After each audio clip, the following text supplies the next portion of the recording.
Good evening, everybody, and welcome. My name is Sophia, and I run events here at the Strand. Before we launch into a discussion of Manjit Thapp's debut book, Feelings, A Story in Seasons, I'd like to share a little bit of history about the Strand. The Strand was founded in 1927 by Benjamin Bass on 4th Avenue's Book Row. Stretching from Union Square to Astor Place, Book Row gradually dwindled from 48 bookstores until, after 93 years, the Strand is the sole survivor, now run by third-generation owner Nancy Bass Wyden. We want to thank all of you for your support. Without our loyal community of book lovers and authors, we wouldn't be here today. Tonight, we're thrilled to have with us Manjit Thapp for the launch of her debut book, Feelings. Manjit Thapp is an illustrator from the United Kingdom. She graduated with a BA in illustration from Camberwell College of Arts. Her illustrations combine traditional and digital media, and her work has been featured by Instagram, Dazed, Vogue India, and Wonderland magazine. She illustrated The Little Book of Feminist Saints. Joining Manjit in conversation is Olivia Gatwood. Olivia Gatwood has received national recognition for her poetry, writing workshops, and work as an educator in sexual assault prevention and recovery.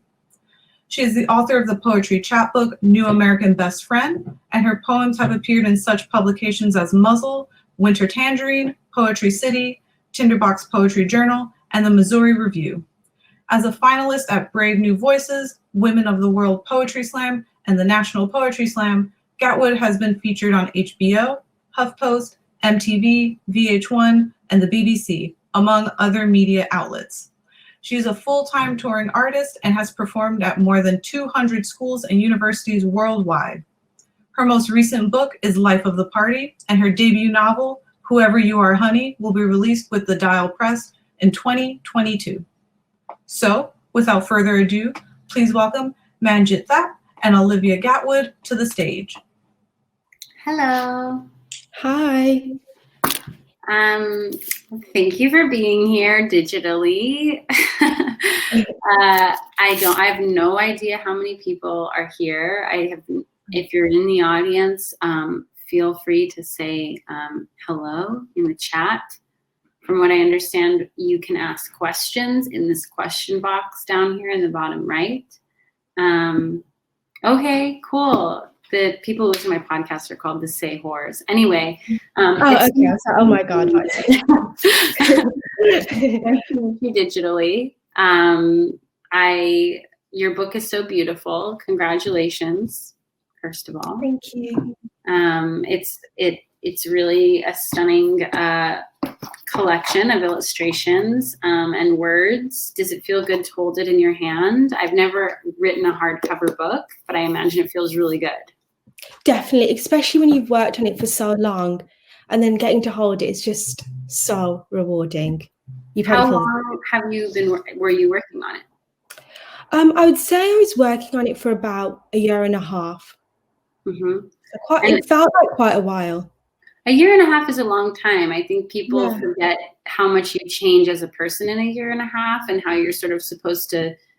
There's also like strange processes with books where you have time away from them, and then you finish it and you turn it into your publisher, and then and then you have to revisit it during a book tour, and it's a strange time in someone's identity, I think, to come out with a book. Definitely. Yeah, go ahead. Definitely. And I think sometimes you look back in it and you really still relate to some parts. Then you're like, oh, that was really specific just to that time. Mm-hmm. Yeah. Do you feel like, because this book is so personal, and it's also kind of a reflection on something that would seemingly, that's kind of cyclical, that maybe comes back. Do you feel like you still relate to this book fully? Do you feel like there's parts that you don't identify with as much anymore? Yeah, I mean, I think for the most part, it definitely still relates. But I think with the sort of the pandemic, I think maybe even in some areas have definitely felt intensified. So some of the feelings like the pressure, the anxiety, I think that's even more intensified now since the pandemic, definitely. Yeah, the pandemic is interesting. How has that, because it seems like you're really affected by, obviously, by seasons and by things that are changing. I feel really affected by change as well. I think many of us feel affected by what's happening in our environments. How has being indoors for a year essentially, how has that affected you? I mean, I know that's kind of all we talk about now, but I feel like with your book especially, like you could come out with a feelings part 2, pandemic edition. Yeah. What would you say?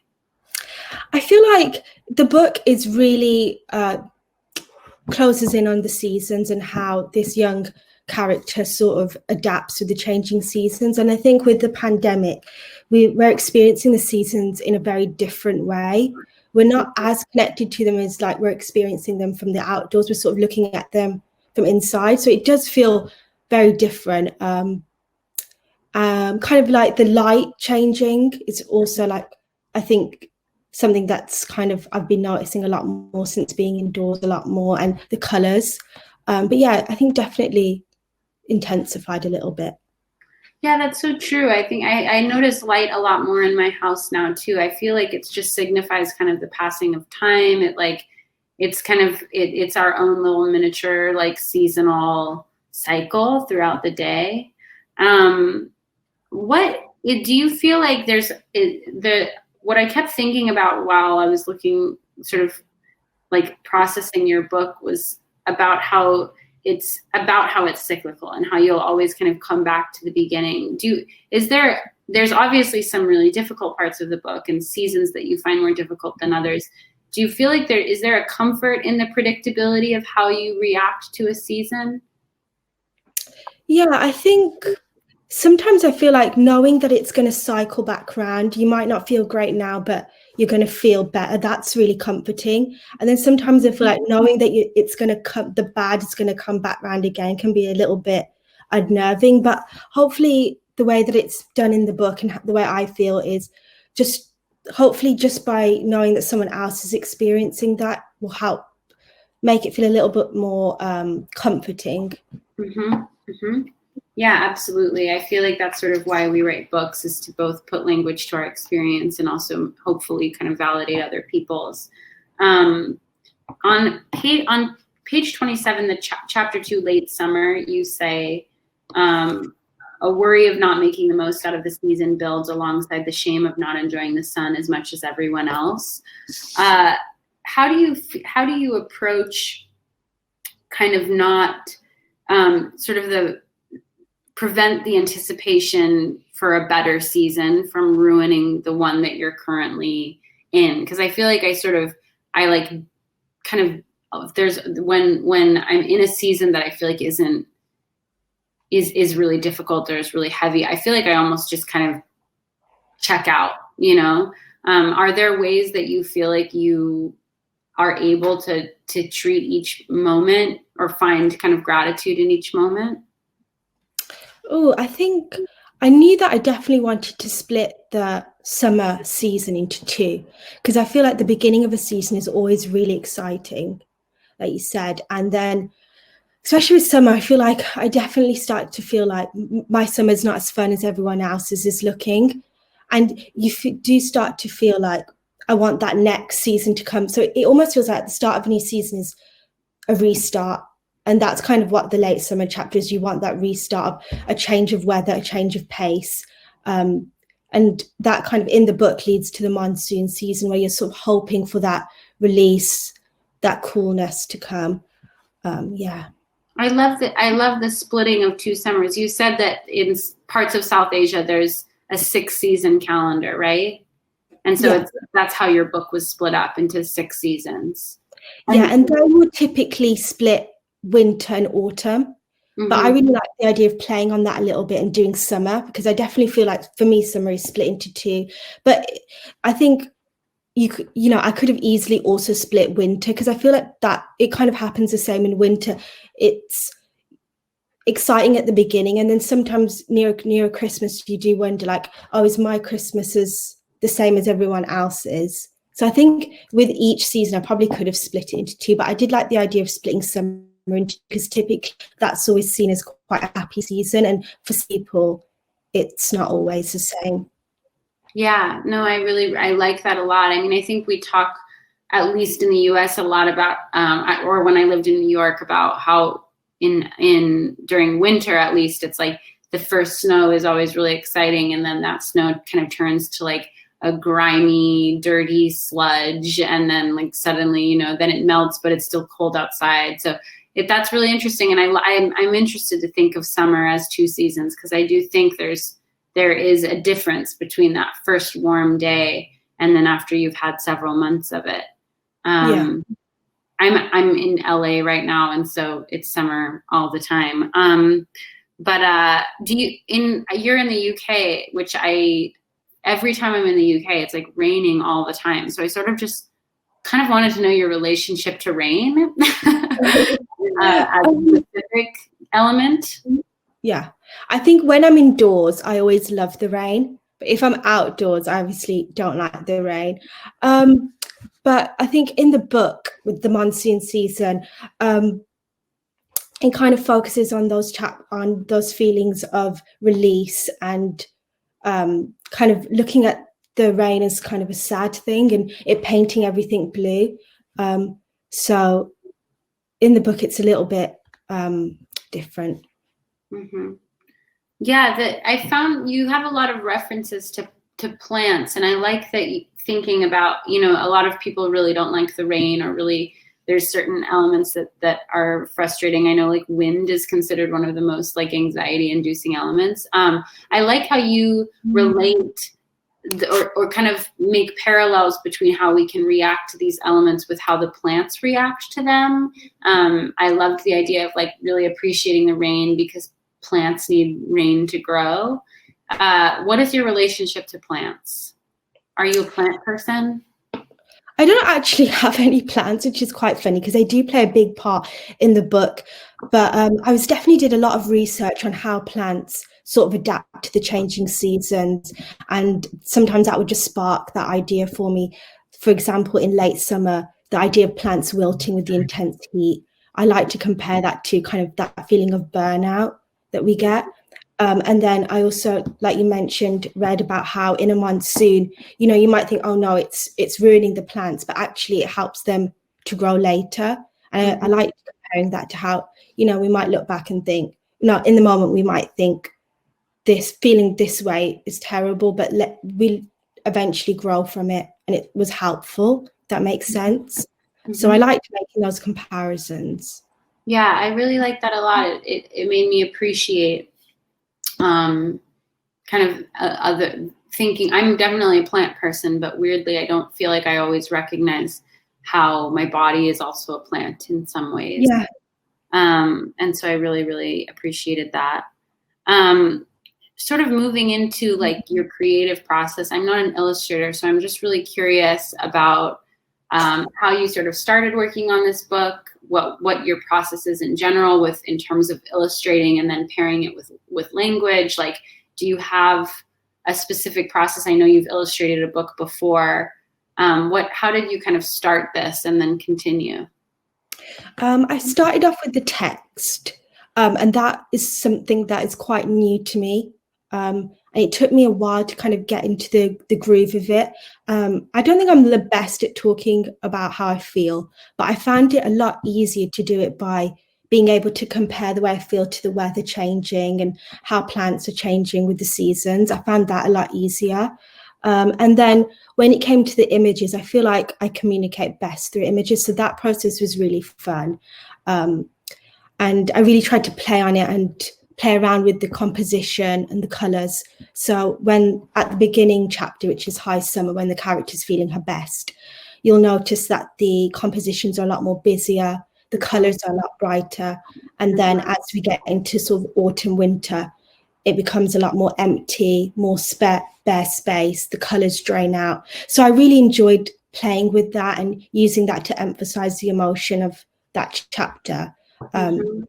So yeah, I feel like I learned a lot during it, and I'm excited to kind of develop those skills a little bit more. And do you, when you're putting it together, illustrations, or do you like put them on your wall to order them, or how do you like keep track of? I know this is maybe such a stupid question. I'm just like not an illustrator, so it seems kind of magical to me. But how do you kind of keep track of all of these? Because it's like, it's written. I mean, it's basically a graphic novel. I don't know if you'd call it that, but it's the same format. And there's just so many tiles of different illustrations. How did you organize them?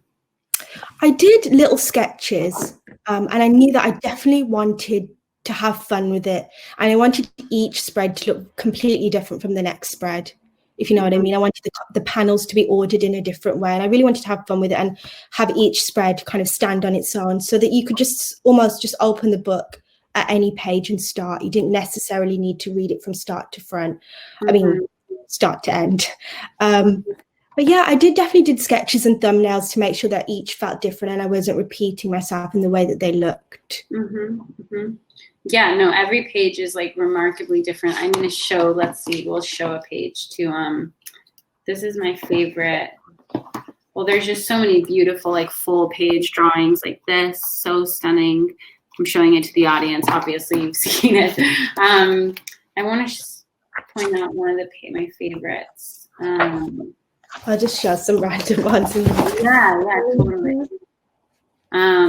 Oh, this one I thought was so funny. And the girls, that's so good. So cute. Yeah. Also, one was actually inspired. That panel was actually inspired by the Dua Lipa music video. I remember seeing it on TV when they're combing their hair, and I was like, oh my God, I'm going to use that. It's so good. Yeah, it's so good. I remember doing that as a kid, like sort of lining up and braiding each other's hair. It's a very like feminine practice. And also to the audience, if you guys have questions, you can put questions. Oh, there is a question. Oh, I see. I'm seeing. Okay. Yeah. Okay, cool. So, someone asked, are there colors you find yourself coming back to again and again in your work? I was curious about your relationship to colors also, and just sort of, obviously they reflect your emotions, but it does seem like you have kind of a consistent palette too. Yeah, I think I'm definitely drawn to warmer colors. And I think because I always start with the skin tone first in my drawings and in my personal work, I always start with the skin tone first. And I usually sort of do skin tone kind of similar to mine, which is kind of like a brown. So then I always kind of build off of that. So I think orange is quite a big part of my work, and browns and very warm tones. But in the book, it was really fun to get to experiment more. And, you know, the winter chapter, for example, is very like unsaturated, very grayscale. And like you said, high summer is really packed full of color. So I really enjoyed playing around with color in the book. Yeah, definitely the warm tones are my favorites. Yeah, you can sense that you're generally using warm tones, which is why the winter section really kind of like illuminates just how much that season kind of hits you, because you take this like really sharp left turn. I had another question about color. Oh, about sort of, you said earlier that it is it can be difficult for you to express yourself with words, but through images you can. Do you feel like there's did you feel like when you were writing it, like the language of it, did you find that there were certain things that lent themselves more to expressing verbally versus through illustration? I find some of your illustrations like really do express an emotional truth in a more abstract way. Did you have any discoveries about what you can actually express in an easier way through language? Oh, that's a good question. I think the chapter that came easiest maybe to me was maybe the spring chapter, which is more about that hope and that feeling of renewal. But I don't know if that was just because by that time I'd really gotten into the groove of things. Maybe there was, I can't think off the top of my head of which ones kind of were a lot more easier. I know that there was one actually in autumn about the clocks changing. And I really enjoyed talking about that. It's, I'll just read it. It's, the sun is fed up with me. It's gone by 5. I waste away the days and can't put away the nights. If this is the season of change, why am I stuck feeling the same way? So I think when I got to really compare it to the seasons changing and the weather, I found it a lot easier. But yeah, I definitely got into the groove of it after a bit, but especially at the beginning, it was definitely a little bit difficult. Right. Yeah. Someone wants to know, how has being in a pandemic affected your creative process? I've definitely felt burnt out a lot more. I don't know if you felt the same, and just kind of wanting to take a break. And then, especially at the beginning of the pandemic, there was just a lot of doom scrolling and a lot of watching the news and not wanting to create. And then I really made sure that I did kind of take that time away and have a break from it. And then it's kind of gone up and down, because then sometimes I'll feel really inspired because I think our emotions are at such a high. So I was able to channel that at times, but then also just keep it going up and down a lot. Yeah. Yeah, I totally feel that. There's like, you just have so much time that, you know, sometimes that time can be a really fruitful experience, but then because you have all day, I find my days sometimes end at like 2 p.m. because I've just been kind of going, and it's like, yeah, it's a strange experience. But did you finish this book before the pandemic started? I think I was coloring. I was in the coloring stage, maybe towards the end. So I didn't end up really informing too much of the book because I'd already done a lot of it. Yeah, I think I was still coloring. Cool. That sounds like a fun thing to do during pandemic, is coloring. Yeah, not much thought needed to go into it. Yeah. So someone wants to know what artists have influenced you in your work? I think, like a lot of people say, I think Frida Kahlo is a big inspiration. I love the way that she kind of expresses such hardships that she's gone through in her work in a really brave way. That's always an inspiration to me, and I kind of always hope that one day I'll be able to get the confidence to do that, because I think you need a lot of confidence to do that, and I really love her work. I think that's definitely a main one. I really like Matisse's work as well, in his use of color. Yeah. Have you ever worked in like large format? Have you ever like done murals or anything like that? I think I get scared by that in a way, and I really like working on the book was nice because it was just like that size that I really like working on. And then I think when it gets big, I do get kind of nervous. But for the show that I'm going to have in the summer, I've been kind of working bigger, and I've been enjoying that. Can you talk a little bit about that show? About what are you sort of working on now? It's quite similar to the book in a sense, but it's a little bit different. So it's following those emotions again, but it's called My Head is a Jungle. And so I'm looking at the way that we feel in relation to a jungle. So some of the sections, it's going to be kind of like a big installation. So some of this, and it's set in a maze. And some of the sections like tangled thoughts, hidden fears, like feelings that we push to the back of our heads. And then just making links to a jungle. But it's a little bit similar to the book. It feels like the next step from the book, which has been fun. So I'm kind of exploring the same themes, but in a different way. Cool. Very cool. Let's see. Someone wants to know, is there anything you turn to feel inspired? Music, movies? What other kind of mediums do you consume? I think inspired by, I'd say, fashion, music, TV, kind of just things that I see around me. If I see a picture that I like that's got nice colors in it, I'll save that somewhere. What else? I think for the book, sometimes even TV, I was remembering for the book, there was a time when it was still summer in the UK, and I was starting the autumn chapter, and I'd completely forgot what autumn was like. Do you ever feel like that when you're in summer, like what is autumn? How do you recall that? That's so interesting. Yeah, because I was just thinking about how am I going to do this? I can't even remember what color the sky is at 4 o'clock, how cold it feels in the morning, and things like that. So I was like, okay, what can I do to remember? So I thought about what TV shows and movies are there, and I thought, okay, I'm going to watch Gilmore Girls, because I feel like they did the seasons really well in that show. So I watched a lot of that and took a lot of screenshots. That is true. They do have a lot of, and they're sort of on the East Coast, which is kind of infamous for having like the truest of each season, you know? Yeah. And they really exaggerate it in that show, I feel like. Right. Yeah, I feel like the foliage during autumn Yeah. in Gilmore Girls is kind of its own character. Yeah. Yeah, that's so interesting. I hadn't thought about that, about how in, like, my friends who are in New York right now, they will call me and, you know, tell me that they're in New York and that it's snowing. And I'm like, what? Like, I have no recollection of what snow feels like. I can't imagine it. And it feels crazy to say, doesn't it? But you just totally forget what it's like. Yeah, Like, especially. no, I can't really remember what summer is. Yeah, no, and then there's always that first warm day, and it is just such a lift emotionally. Yeah. Let's see.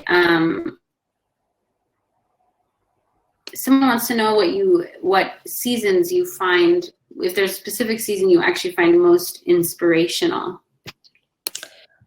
It's a little bit different from the book, actually, but I'd say autumn, just because I do really like that feeling of it feeling like the start of a new year. I think that continues from like when you're at school and you start school in September, New Year. So I think autumn, it just feels like a restart, which I really like. Yes, I actually like the colder seasons more usually. Mm-hmm. Yeah, But that could just be because I'm more used to them being in the UK. Right. Yeah. Sorry, I think my thing just disappeared, but I'm not sure. Yeah. How have you ever lived outside of the UK? I know the UK is kind of infamous for having a really kind of monotonous season. Have you spent any time anywhere that's like consistently warm? No, I've always lived in the UK and haven't really gone in too many different places. But I definitely wanted in the book each season to feel quite separate. So I really had to. It was actually useful that when I was working on the summer chapters, it was actually summer, so that was really helpful. And we did actually have a good summer that year, so that was really helpful. Let's see. So when did you start? Have you always been an illustrator? Were you just kind of immediately drawn to visual arts?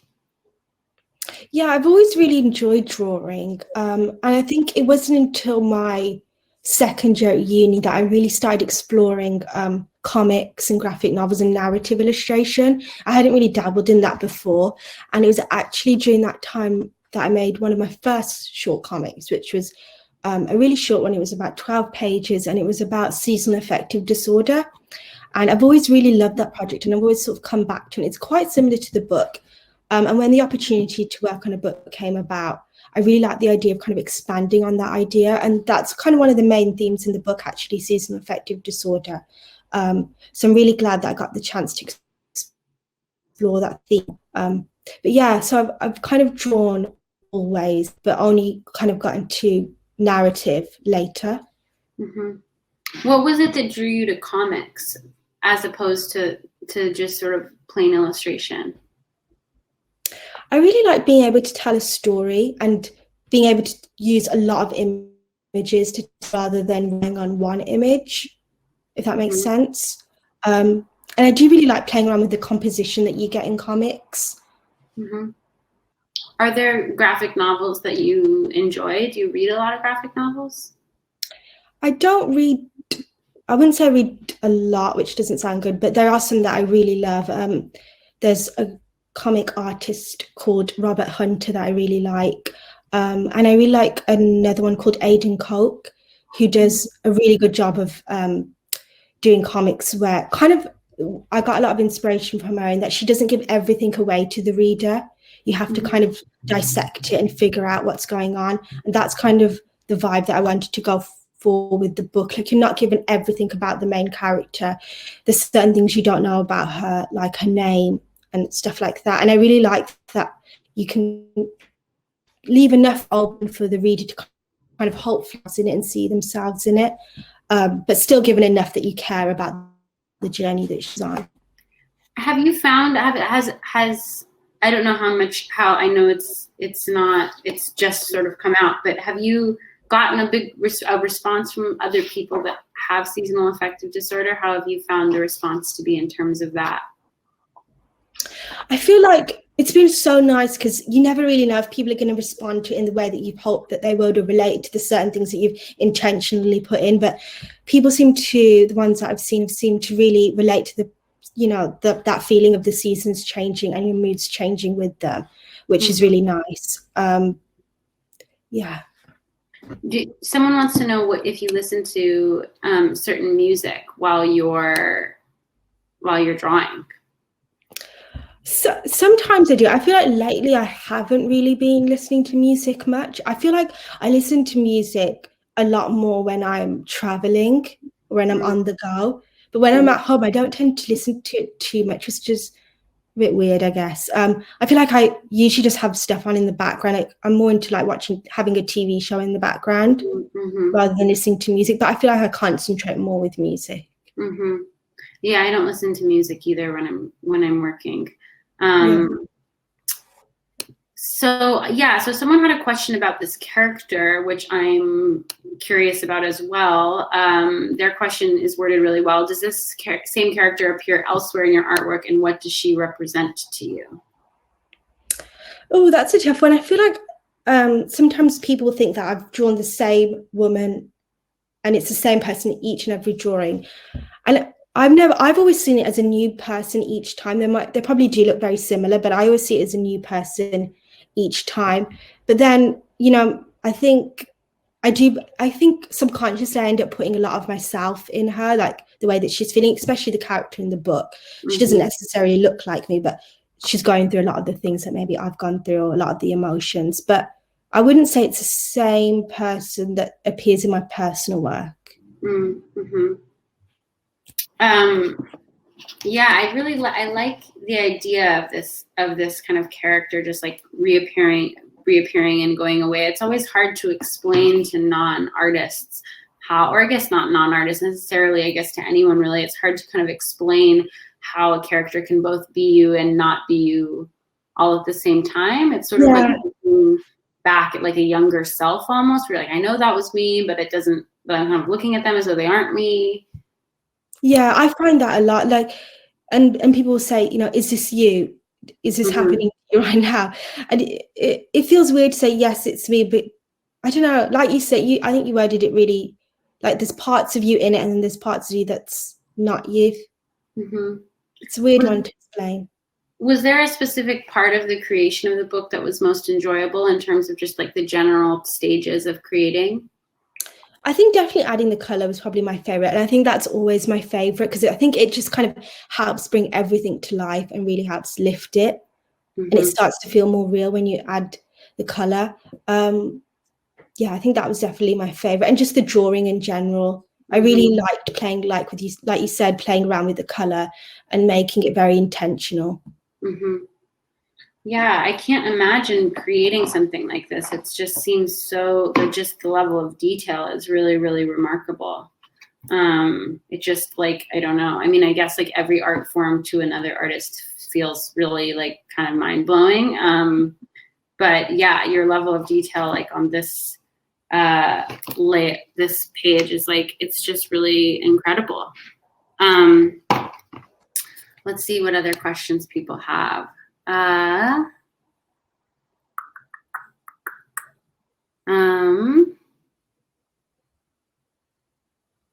Do you find when you're writing your poetry that you are thinking about images? Because I feel like in your poetry you can't help but think, like images just come to your mind. I think you write in a really visual way. Yeah, I guess I do think of images. I think I feel envious that you are able to translate those images down, because there are some feelings, especially when we're talking about something as intangible as emotion. There are some feelings that just do translate so much better to an image. Like there's one part, there's parts where you draw just like, the flame of a candle, or like just like sort of like this, like stars. It's like this is a perfect example of that. I feel like that's how I think of a poem, but I don't know how to draw, so I can't do it. No, but I think you do a really good job with the words. That the images just come to the reader's mind as they're reading it, which I really love. Oh, thank you. Thank you. I appreciate that. The Strand wants to know, for the both of you, what was the publication process like for your first book? Oh, that was from someone on Facebook. What was the publication process like for your first book? For you? Yeah. I really enjoyed the publication process, especially because I got to work with the same editor that I got to work with for Feminist Saints. So, and I really love working with her. And it was just so easy because whenever I felt stuck and unsure, had to move on with a certain section or a certain spread, I could just send it to Caitlin or Emma and they would know exactly what was needed to kind of move it forward. And that was so helpful sometimes because I feel like away from books when I'm working on my own personal work, it can feel a little bit lonely sometimes. So it was really nice with this to get to work in a team almost. How is it for you? Yeah, I think that's similar. I think it can be a really isolating process. I think it is an isolating process, you know, to work on a book.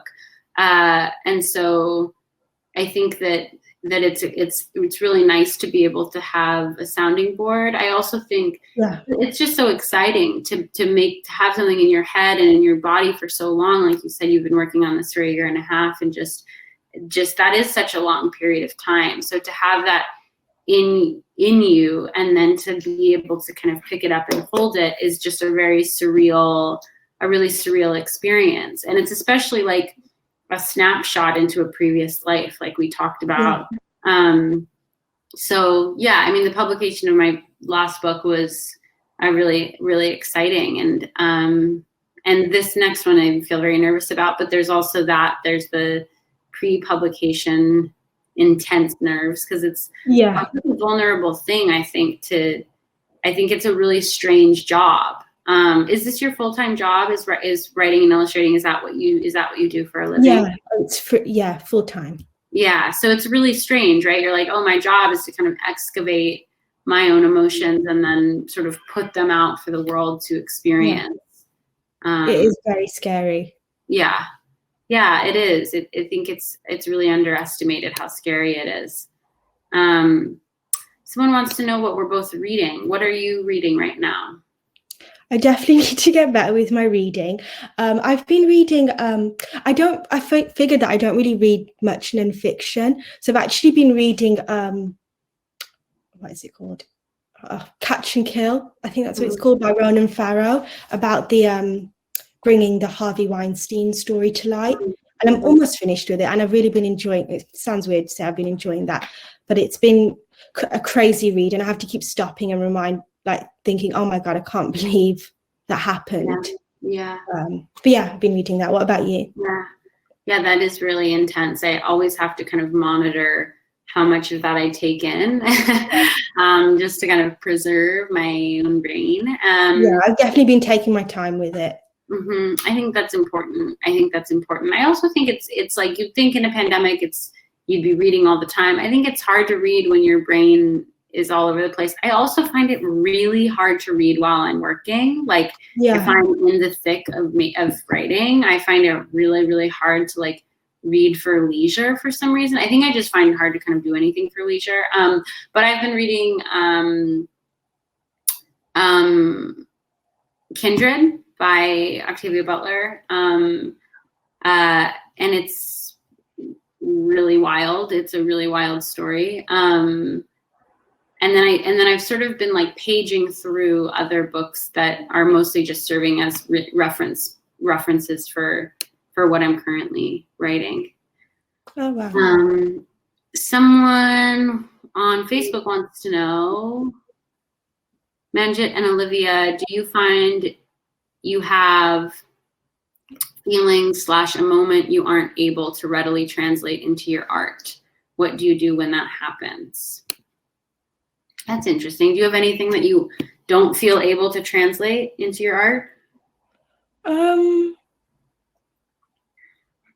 that's a tough one. I think, like I said, I don't think I'm the best at talking about my feelings, and sometimes I get quite nervous. Like, so I know it sounds silly, but sometimes I'm very nervous when it comes to text. I think like even if I'm posting a drawing on Instagram, I'm very nervous to write a caption, which sounds so silly, but I always just get embarrassed and second guess myself. So this has been like a huge thing for me to do. Even I know it's not like a huge amount of text, but just that amount was a lot for me. So I'm trying to get better at feeling more confident writing and not second guessing myself. So I think just in general is difficult, just text in general. What about you? Yeah, that makes Instagram captions are really intimidating. I know. I end up just using a series of emojis. Yeah, I hope really that does the job too. I'm really admirable. It's really admirable. I'm sorry, how old are you? 27. I just turned 27. Okay. I really admire how like younger, like Gen Z, like 22-year-olds do captions. I just feel like they're very like minimal and cool. I always feel like I'm way too sincere. Anyway, I'm like, is the internet only supposed to be an ironic place? If so, I don't know how to use it.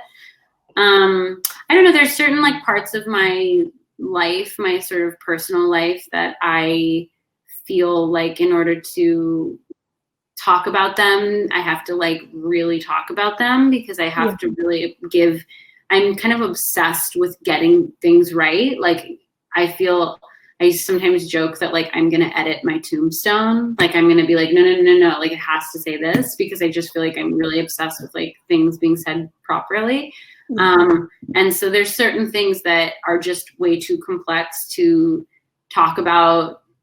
I just off the cuff, like I really do need to prepare. So, but I think it's really hard to talk about mental state. I think I find it really hard to talk about depression. I find it really hard to put that into language, because it can feel so confusing. Someone wants to know, what is your relationship to nostalgia? Nostalgia. I don't know. You know. Yeah, it's a weird. Do you experience it a lot? Do you like look back? I feel like I don't. On a really morose note, I feel like I feel like I've been depressed so much in my life that like nostalgia is sort of hard to access. I feel like I don't really ever want to go back. Kind of just down to just kind of keep going. Yeah, but I imagine, was this sort of, you had to go back a lot when creating this. You had to kind of go revisit. How was that experience, having to kind of revisit how you felt in other times? Again, I find it a lot easier being like talking about it through weather and seasons and things like that. Using this like comparisons to that was a lot easier. But actually thinking about it, I do like to look back at old work. Sometimes it can be quite embarrassing, but for the most part, I do like to look back, because in terms of work, because you can kind of see where you've developed and how you've gotten better. And then some things I'll notice in older works where I think, I really like how I used to do that, and I don't do that anymore, but I want to bring it back. Yeah. Yeah, that's true. There's something beautiful about earlier work. It's like, before you had like a really big an audience, or you had a lot of pressure, it's like there's something really beautifully naive about earlier work. I find that I actually really like looking at older work for that reason. It's just a reminder of kind of how you created when you were just creating to just do it. Because things do change when it's your job. Yeah, and then it's almost like a diary, because you look at it and you just remember, I remember I was into this at that time, and I was really into this type, using these colors and things like that. So I do really like looking back at old work. Someone wants to know what you're practicing for self-care during the pandemic. I think for me, I've been trying to get better at taking time out, even from drawing, because usually I'll just go 24/7 into art and my job. But just taking that time out, and sometimes taking weeks out and not drawing, has been really nice for me. Just taking time away from work and just watching shows and getting away from work. Yeah, because I saw something recently that was like, the problem with like being a writer, and I think it applies, obviously you're a writer, but also an illustrator, is that because at any given moment you can feasibly be working, every time you're not working feels like you're slacking off. Yeah. It can be like really hard to figure out when to take a break. Mm-hmm. Someone wants to know, do you ever regret something you wrote or drew because of the memory or the feeling it brought up?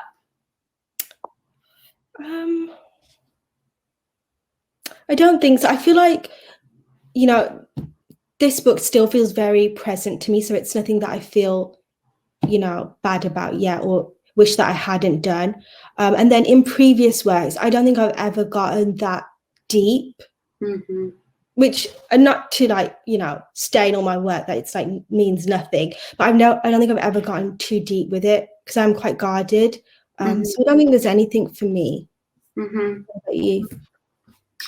I mean, you know, I think that I don't know that regret is the word. It's mm-hmm. not, but I think that my last book was really difficult and had a lot of difficult material in it. And I think that it was really taxing to then go on a book tour about it and like talk about those things over and over again, which I'm sure you will begin to relate to more and more as you move forward with this. But I think that there were moments where I was like, man, why couldn't I have just like written a children's book or like why, and so I'm excited to be coming out a novel because I'm excited to just kind of not talk about myself, and just sort of like indulge in another character, because I think it can be really exhausting.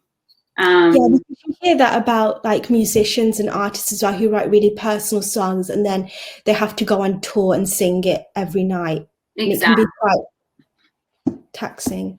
Yeah, I think it can be taxing. And I think it's also strange when this thing becomes your job. Has your relationship to creating changed since it's become a job for you, aside from just like doing it all the time? Like, how do you sort of operate in terms of inspiration and like the pressure to keep going and all of that? Yeah, I mean, I look back at like when I was at school and making art was just so fun, and I would be making all the time and it had, it was just so much more fun and freer. And now it has changed, but I think I've come to the point where it's okay that it's changed and it is different. And I'm okay with that. And it's not going to be the same as it was when I was making work in school. Mm-hmm. But it has changed. But that doesn't always mean that it's changed for the worse. It's just a different way of making work. Mm-hmm. Mm-hmm. Someone wants to know, this is an interesting question. I don't quite know the answer, but they want to know what our relationship to sincerity is and how it relates to your work or art form. Ooh, I think when I was making the book, especially at the beginning, I really wanted to try and make, draw feelings that everyone would relate to. And then I think you get to the point where you realize that's impossible. So I felt like as long as this feels real to me and is coming from a real place, then hopefully someone will relate to it. Mm-hmm. Mm-hmm. Yeah, I think that's true. I think it's like when we are trying to relate to everyone, we're kind of it can sometimes feel really forced, or we're like, or we end up saying things that are maybe kind of like vague and trying to kind of to sort of check every box. But when we actually are like really true to our unique individual kind of minute experience, it's really interesting how often that's what people relate to the most. Are things that maybe we thought people would be vague,